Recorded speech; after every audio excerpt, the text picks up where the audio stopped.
আমার হাতে এত খাবার দেখে অবশ্যই ভাবছেন এটা কোনো ফুড ব্লগিং ভিডিও না। এটা কোনো ফুড ব্লগিং ভিডিও না। আজ আমি যাবো অয়ন ভাইয়ের বিয়েতে। তো আমি খুব সকালে ঘুম থেকে উঠে মোটামুটি গোসল করে ফ্রেশ হয়ে রেডি হয়ে বের হয়ে গেলাম, কারণ আজকে শুক্রবার ছিল।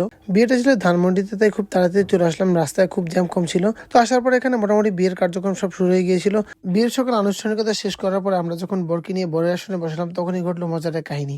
আমাদের যে ভাবি ছিল, ভাবির যে বোনেরা ছিল কিংবা তার যে বান্ধবীরা ছিল, সবাই মিলে ভাইয়ের যে জুতাটা চুরি করে নিয়ে গেছিল। তো তাদের কাছ থেকে জুতাটা নেওয়ার জন্য আমরা দর কষাকষি করতেছিলাম। তারা আমাদের কাছে মোটা একটা টাকা দাবি করেছিল, কিন্তু আমরা সেটা দিতে কোনোভাবে রাজি হচ্ছিলাম না। তো মোটামুটি দর কষাকষির এক পর্যায়ে তারাও রাজি হলো, আমরা তাদের বায়না পূরণ করতে সক্ষম হলাম।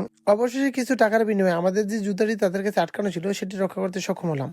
এবার আসি খাবারের পালা। আমি ওখানে ঢোকার পর থেকে কখন ভাবছিলাম কখন খাবো, কিন্তু খাবার খেতে কোনো কম্প্রোমাইজ নেই। আমি মোটামুটি আনুষ্ঠানিকতা শেষ করে চলে গেলাম খাবার খেতে। তো ওখানে যাওয়ার পর আমি দেখলাম যে অনেকগুলো খাবার ছিল যেগুলো আমার খুব পছন্দের। তো মোটামুটি খেলাম, আর যেহেতু বুফে সিস্টেম, তো সেক্ষেত্রে খাবারের কোনো রেস্ট্রিকশন ছিল না, আনলিমিটেড খাবার। তো আমার যে পছন্দের খাবারগুলো ছিল আমি বারবার নিচ্ছিলাম এবং খাচ্ছিলাম। তবে 2-3 বার খাওয়ার পর আমার মনে হলো হঠাৎ করে আমি তো ডায়েট কন্ট্রোল করতেছি, আমি তো অনেক মোটা হয়ে গেছি। সেই চিন্তা করে একটু কম খেয়েছিলাম। তবে একটা জিনিস না বললেই নয়, ধানমন্ডির মধ্যে অনেকগুলো বুফে রয়েছে, তার মধ্যে এটার খাবার আমার কাছে অনেক বেশি ভালো লেগেছে এবং খাবারের মান এবং কোয়ালিটি সবই ছিল খুব অসাধারণ। তো দেখাবে নতুন করে ভিডিওতে, সেই পর্যন্ত সবাই ভালো থাকুন, সুস্থ থাকুন, আল্লাহ হাফিজ, আসসালামু আলাইকুম।